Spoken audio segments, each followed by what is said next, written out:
Hello, ici Johan, bienvenue et ravi de vous retrouver pour cette FAQ, foire aux questions. Je vais répondre à vos questions qui tournent autour de la charge mentale, de la multipotentialité, de la perte d'énergie, comment aussi se protéger au niveau de l'énergie, comment gérer la fatigue, comment gérer aussi le fait d'avoir toujours plein d'idées, de ruminer aussi des pensées négatives, questions aussi sur l'anxiété, la dispersion, le manque de focus, bref. J'ai demandé à mon assistante de sélectionner les questions qu'on reçoit le plus et je voulais justement condenser dans ce petit format mes réponses pour pouvoir vous aider. Et ça tourne beaucoup autour du fait de se prendre vachement la tête. Que vous soyez dans un profil atypique, multipotentiel, même les HP, vous savez de quoi je parle, et également les hypersensibles et introvertis qui ont des problèmes au niveau de, voilà, qui se font souvent vampiriser au niveau de l'énergie, etc. Comment gérer tout ça? Voilà, on a pris des questions et je vais y répondre dans la foulée. Vous aurez le petit timecode pour savoir à quel moment je réponds à quelle question. Bien entendu, je précise une chose, c'est que là, je vais répondre de façon assez on va dire concise, mais surtout ces réponses-là n'empêchent pas une étude approfondie, parce que c'est vrai que c'est des sujets sur lesquels vous pouvez avoir besoin de faire un gros travail de fond, que ça soit avec un thérapeute, un psychologue ou quelqu'un qui soit vraiment spécialisé sur votre problématique. Donc je ne mets pas du tout en opposition par rapport aux spécialistes sur ces sujets-là, et surtout je ne prétends pas avoir vraiment des réponses universelles qui vont régler tous vos problèmes par rapport à ça, parce qu'il peut y avoir vraiment des problématiques de fond, que ce soit des traumas, des blessures ou toutes choses. Et là, je vais plus partager vraiment, enfin, mon intention, c'est de partager mon expérience. Comment moi, je gère ça, ces problématiques-là, qu'est-ce que j'aurais fait. Mais bien entendu, si mes conseils et mon expérience ne suffit pas, n'hésitez pas à vous faire aider pour approfondir tous ces sujets. Bien entendu, voilà. Je précise parce que je ne suis pas du tout dans mon activité en opposition avec des professionnels, notamment au niveau de la psychologie, de la thérapie. Au contraire, j'aime bien bosser avec des gens qui sont talentueux pour gérer certains types de cas et de profils. Mais bien entendu, comme moi, j'accompagne beaucoup d'entrepreneurs et je sais que vous êtes nombreux à être entrepreneurs et porteurs de projets. Et également, je sais qu'il y a beaucoup de personnes qui me suivent, qui sont dans ces problématiques-là. Voici, parce que pour moi, les avoir traversées, les avoir vécues et en vivre certaines encore, mes conseils, j'en suis sûr, peuvent vous aider. Et également, sur vraiment le sujet pur de la multipotentialité, vous avez mon programme qui est toujours disponible. Vous l'avez en descriptif, ça peut vous intéresser. Voilà pour le disclaimer et la parenthèse. Et je vais commencer par la grande question qui est comment réduire la charge mentale. Je réfléchis trop, je rumine trop tout le temps. Alors c'est vrai, je connais ce problème parce que moi aussi, je vais être honnête avec vous, je me prends beaucoup la tête. Je réfléchis beaucoup. Et j'ai énormément étudié. J'ai lu énormément de livres sur la problématique overthinking, le fait de trop penser. J'ai lu des livres anglophones, des livres d'études de psychologues. J'ai également, dans certaines thérapies que j'ai suivies, parce que oui, parfois je me fais accompagner pour m'aider sur les problématiques-là. Et cette problématique de trop réfléchir, de me prendre la tête, j'ai voulu être aidé dessus. J'ai eu quelques éléments, mais j'ai surtout appris à déculpabiliser. Et je crois que c'est la première étape. J'ai compris que j'avais un profil depuis tout petit à me prendre la tête et que c'est ok. Le souci, c'est que c'est fatigant, c'est épuisant. Donc j'ai appris à moins m'épuiser et à moins me fatiguer tout seul, à trop ruminer. Donc voilà pourquoi je crois qu'on a tendance trop souvent, surtout dans mon profil, c'est un problème que j'ai, je parle de mon expérience, à toujours vouloir tout intellectualiser. Quand quelqu'un va avoir un comportement, va faire quelque chose, je vais vouloir comprendre pourquoi. Quand je vais voir quelque chose, je vais toujours essayer de comprendre. Et là, là où j'ai eu fait un gros lâcher prise, c'est que non seulement j'ai poussé ma compréhension de l'être humain, la psychologie et pourquoi on se comporte comme ça, nos biais cognitifs, etc., qui m'ont permis de comprendre plein de choses. Mais il y a aussi malgré ça des choses qui ne sont justes, qui ne méritent pas qu'on les comprenne ou qui ne ça sert à rien de les comprendre. Par exemple, si j'essaie de comprendre à chaque fois pourquoi quelqu'un se comporte comme un con dans la vie quotidienne, j'ai pas fini. Ou même si j'essaie de vouloir me dire, bon, c'est peut-être, il faut pas juger de son point de vue, il vient un truc, etc. Mais ok, mais même là, je rumine déjà. Juste d'apprendre à lâcher prise et vite passer à autre chose. Et c'est un exercice que je me suis mis. Ça veut dire que dès que je commence, c'est vraiment une astuce que je vous donne, à trop partir dans intellectualiser une situation, un comportement ou autre où je commence à ruminer, je vais vite switcher, surtout si c'est pas constructif. C'est-à-dire qu'à des fois, on me prend la tête, c'est constructif. Sur mon business, sur des idées, sur le sens de la vie, si vous voulez, ok. J'estime que c'est constructif parce que j'aime bien réfléchir. Mais quand c'est quelque chose qui ne sert absolument à rien, à part me prendre la tête, que ça n'a aucun impact sur ma vie, je vais toujours me poser cette question. Est-ce que ça aura une importance dans 5 ans? Si ça n'aura pas d'importance dans 5 ans, j'y passe pas plus de 5 minutes. Et déjà, 5 minutes, c'est trop. Si c'est vraiment quelqu'un que je rencontre, un inconnu, parce que parfois je rumine un peu sur les inconnus, ben là, la règle est encore plus extrême. C'est que j'accorde pas plus de 5 secondes. Et là, hop, je switch. Et je pense à autre chose. Je me mets sur autre chose. Je me force mon cerveau à mettre sur autre chose. Et le cerveau, ça habitué. Parce qu'en fait, il a créé une sorte d'automatisme. À chaque fois qu'il y a une situation, il va rentrer à intellectualiser, ruminer, ressasser. Et si je... Vraiment, je fais un... Je coupe direct, il y a de grandes chances, justement, que j'y reste pas. Et ça marche. Il y a aussi quelque chose qui m'a beaucoup aidé, c'est de vider ma tête en écrivant. Ça veut dire que souvent, quand on rumine, on a tendance à garder dans notre tête tout ce qu'on réfléchit, beaucoup de charge mentale, ça rumine, ça rumine, ça rumine. Bah moi, en fait, je prends une feuille et j'écris tout ce qui me passe par la tête, et après, je décide de la garder, de la jeter, peu importe, ça dépend de la pertinence des idées, de la situation. Mais rien que le fait de poser ses pensées sur papier, le soir avant de vous coucher, si vous avez du mal à dormir parce que vous pensez trop, bah prenez une feuille, notez tout ce qui passe par la tête, videz votre tête, et vous allez voir que oui, ça marche. Ça aide. Le fait de vider sa tête. C'est comme l'informatique, s'il y a trop de mémoire et trop d'applications lancées en même temps, bah, au bout d'un moment ça sature. Donc votre cerveau c'est pareil. Parfois juste vider, écrire, faire aussi avoir un système de journal, ça peut aider beaucoup à beaucoup moins ruminer et se prendre la tête. Et d'ailleurs c'est pour ça aussi que j'aime avoir aussi des activités qui me vident la tête. Ça veut dire avoir une routine de sport à l'extérieur, sortir avec des amis, faire des activités, voir des films, etc. Avoir des activités où je vais penser à autre chose que les choses qui me font prendre la tête. Alors même si parfois, comme vous le savez, un certain profil, on va se prendre la tête quand même sur des situations qui ne mériteraient pas ça, mais c'est vrai que quand on se prend la tête surtout dans le business, par exemple sur nos business, sur les situations et tout, juste le fait d'aller marcher, sortir, mettre de la musique, faire une bonne séance de sport, rencontrer d'autres personnes ou parler avec des amis d'autres sujets, ça fait du bien aussi. Donc voilà les conseils que je peux vous donner sur le fait de trop penser. Ça peut vous aider vraiment, mettez ces petits conseils là en pratique, vous allez voir ça va quand même déjà beaucoup vous aider. Alors la question suivante, c'est comment gérer l'hypersensibilité et l'introversion quand on se fait tout le temps bouffer son énergie par les autres. Alors oui, vrai sujet.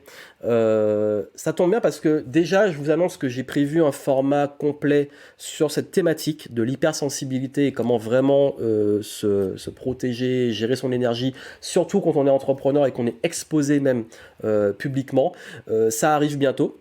C'est en cours de montage, c'est déjà tourné. Mais déjà, voici les conseils que je peux vous donner aujourd'hui. D'ailleurs, si vous voulez voir la suite, allez voir abonnez-vous à YouTube et vous pourrez voir cette future vidéo sur l'hypersensibilité. Et déjà, moi, ce que je vais vous dire, c'est que il faut être conscient des situations qui nous bouffent notre énergie. Et il y a plein de gens de mon entourage qui parfois m'ont dit « Mais non, tu dois t'y confronter. Tu dois te confronter au métro, aux heures de pointe. Tu dois te confronter au fait d'aller dans la foule. Tu dois te confronter au fait de vivre à 10 000 dans une pièce.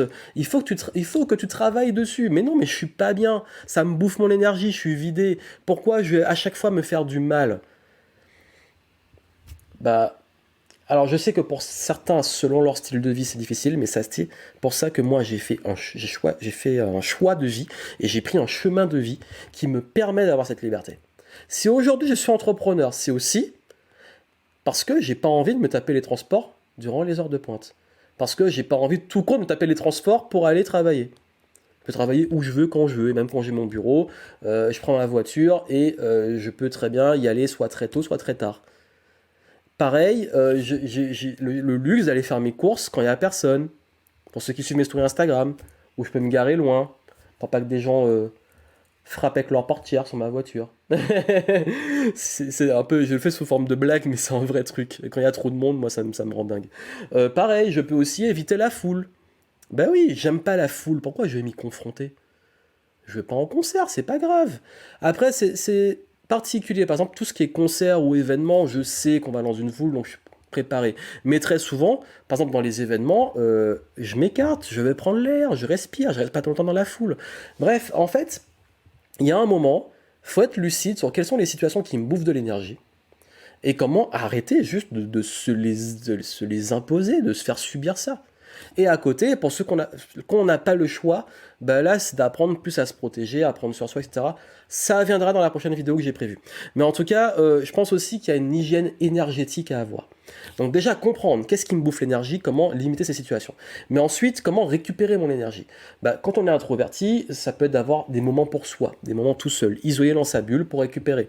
On dit souvent que les introvertis, bah, ils prennent de l'énergie quand il y a du monde, et les introvertis, bah, ils se vident quand il y a du monde. Ben voilà pourquoi nous, introvertis, et moi, introverti, j'ai besoin, c'est pas contre les gens, c'est pas contre les autres, mais après un bain de foule, ou après un événement, ou après trop d'interaction sociale, j'ai besoin de me retrouver isolé, de m'isoler, d'être juste avec moi, et de récupérer mon énergie.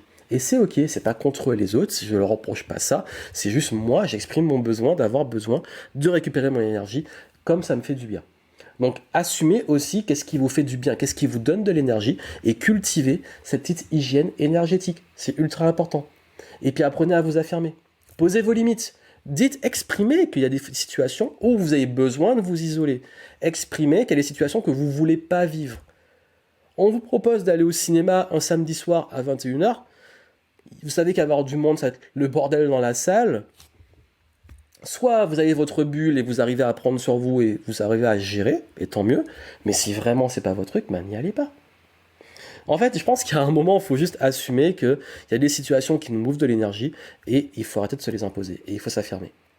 Alors, bien entendu, il y en a qui vont dire, mais oui, mais après, on se coupe socialement et tout. Pas du tout. Vraiment, enfin, encore aujourd'hui, j'ai une vie sociale et tout. Non seulement les situations où j'arrive largement à prendre sur moi parce que je me suis habitué et tout, mais surtout, je sais que c'est pour un petit moment et qu'après, je récupère mon énergie. Et de même, je sais qu'aussi, j'ai un cercle, une bulle, qui me permet de me protéger aussi. Donc ça, c'est les choses qu'on apprend. Donc on apprend à jouer avec le temps. Mais vous inquiétez pas, vraiment, affirmez-vous. Commencez déjà par arrêter de vous faire souffrir. Et puis surtout, apprenez de plus en plus à vous régénérer, à cultiver votre énergie, parce que le but, même si elle se fait bouffer, vous pouvez la récupérer. Donc pourquoi vous êtes toujours fatigué? J'avais noté ça. Pourquoi je suis toujours fatigué? Alors, c'est vrai qu'il y a aussi la fatigue de façon globale. On parlait d'énergie juste avant. La fatigue, c'est très simple.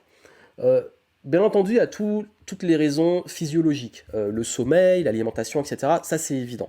Mais il y a également aussi ce qu'on appelle la fatigue décisionnelle. Je ne sais pas comment le traduire vraiment, parce qu'en fait, en anglais, ils disent decision fatigue, et c'est vraiment le fait d'avoir tout le temps 10 000 décisions. Qu'est-ce que je vais regarder sur Netflix? Sur Netflix, il y a 10 000 choix possibles. Qu'est-ce que je vais mettre comme vêtements? Qu'est-ce que je vais choisir comme police d'écriture? Qu'est-ce que je vais ceci? Qu'est-ce que je vais cela?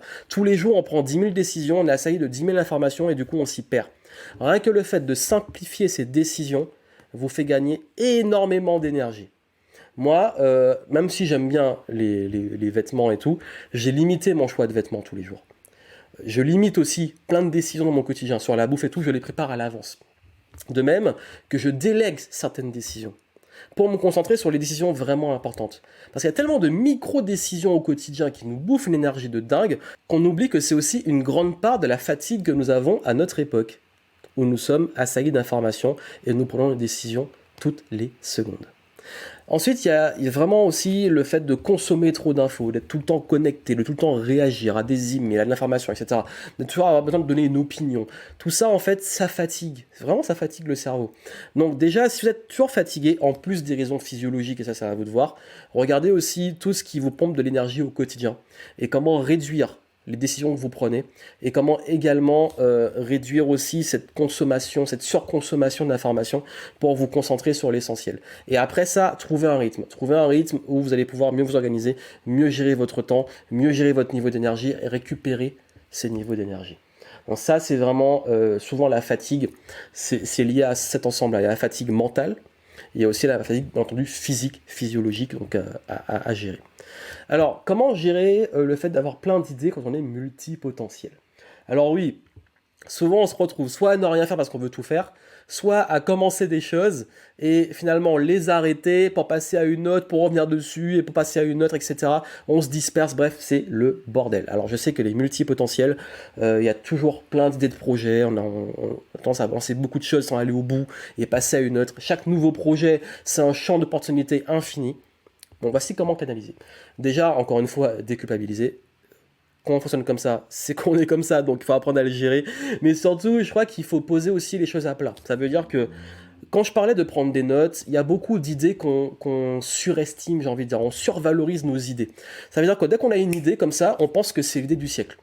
Alors que souvent, c'est pas le cas. Donc moi, ce que je fais, c'est que quand je suis focalisé sur un projet, sur quelque chose, je vais noter toutes mes idées. Mais tout, je vide ma tête. Encore une fois, vous videz votre tête. Je vide ma tête sur papier, dans mon système de notes. Je vide et je mets tout ce que j'ai dans la tête. Et je laisse de côté. Et après, j'y reviens et je regarde. Et souvent, je me rends compte, ah mais merde, en fait, il y a plein d'idées qui étaient pourries. Alors que si je m'étais lancé dedans, bon, je sais pas. Et je crois que vraiment, je vous dis, pour tous les messages que je reçois, les gens qui ont toujours, j'ai des idées, j'ai des idées, j'ai des idées. Les idées, ce sont des pensées, et les pensées n'ont aucune valeur. On a 60 000 pensées par jour. Si chacune avait une valeur, ce serait dingue quand même. Donc, déjà, arrêtez de survaloriser les idées et les noter et les trier. Ça veut dire, ok, les idées, elles arrivent, le flot de pensée arrive, je note, je prends des notes, je vide ma tête, ok. Et seulement après, je vais les trier. Et là, on va trier. Ça veut dire, ok, bon, maintenant, par quoi je peux commencer? Qu'est-ce qui est plus important? Qu'est-ce qui vibre le plus? Qu'est-ce qui est pertinent aussi? Quelles sont mes ressources? Comment je peux aller dessus?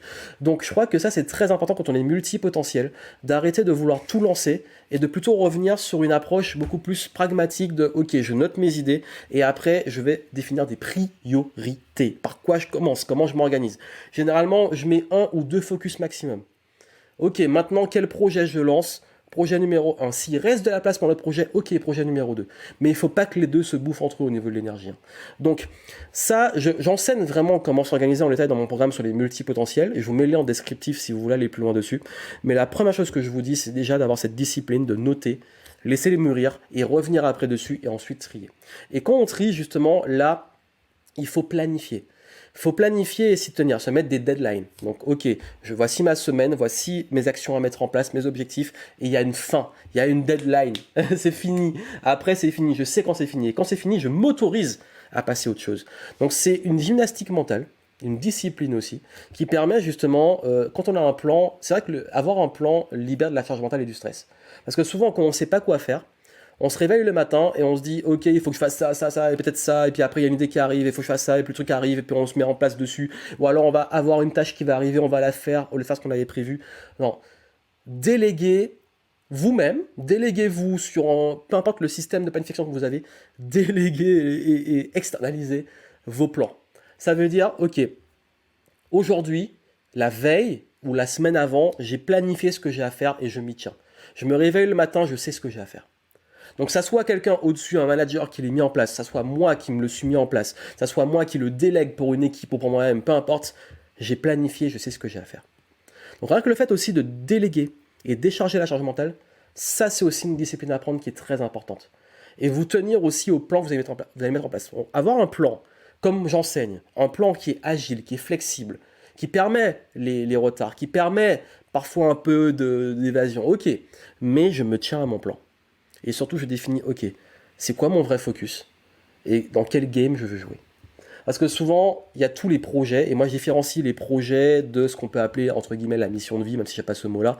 Mais en fait, peu importe ce que je vais faire comme projet, il y aura toujours création de contenu, apprentissage, pour moi.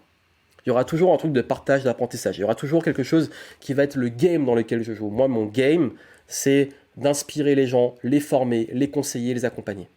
Donc ça, c'est le game que j'ai choisi. Peu importe la forme qu'il va prendre, ça, c'est dans quel jeu je joue.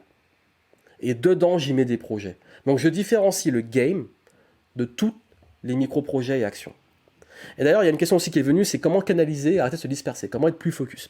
Ben justement, comme j'ai dit, si vous arrivez vraiment à pouvoir travailler en sprint avec des deadlines, vous mettre des vrais objectifs et vous faire des plans d'action, apprendre à maîtriser ça, ok, voici le projet, voici l'idée qui nourrit ma mission plus globale, qui est dans le game dans lequel je suis justement épanoui, ok, je planifie et j'ai une deadline. Et je me permets d'aller au bout et seulement après, je passe à autre chose. Et du coup, en fait, vous n'êtes plus à vous dire choisir, c'est renoncer. Non, choisir, c'est renoncer pour le moment. Je renonce à d'autres choses. C'est aussi la discipline. Je focalise sur ce qui est le plus important maintenant, ma priorité. Et après, je vais m'occuper des autres choses. Parce qu'on a ce truc, cet effet FOMO, Fear of Missing Out, que si je fais pas tout de suite les choses, je perds l'opportunité. Et c'est une grosse croyance. Croyez-moi, il y a la majorité de vos idées, que vous les fassiez maintenant ou un petit peu après, c'est ok. Sauf si vraiment vous avez le projet ultime et là parfois il y a des urgences et tout, ok. Mais dans beaucoup de cas, croyez-moi que ça vaut pas le coup si vite que ça. Parce qu'en vrai, et je vais vous dire en secret, la majorité des projets ne demandent pas d'avoir des super idées maintenant, ça demande d'avoir des process et des routines. Ça veut dire qu'il faut différencier, et c'est la vision que j'ai des objectifs et que j'enseigne dans mes programmes, c'est qu'on n'est pas juste à penser objectif, on est à penser process pour éventuellement générer un résultat. Ça change vraiment tout. Et d'ailleurs, justement, par rapport à ça, c'est tendance à être un petit peu anxieux pour l'avenir et stressé pour l'avenir. Voici un conseil que je peux vous donner. Si vous souffrez d'anxiété et de peur de l'avenir, vous dites ok mais en fait j'ai peur justement parce que je prends des risques, c'est l'incertitude, je ne sais pas où ça va mener, etc. Ben moi j'aime bien imaginer le pire.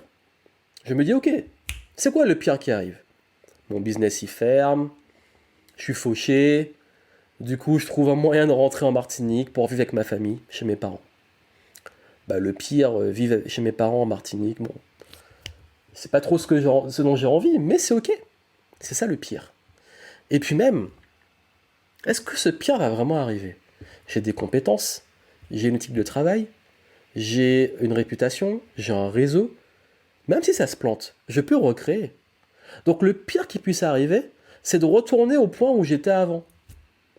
Donc, déjà, souvent, on imagine le pire, mais le pire n'est pas si terrible que ça.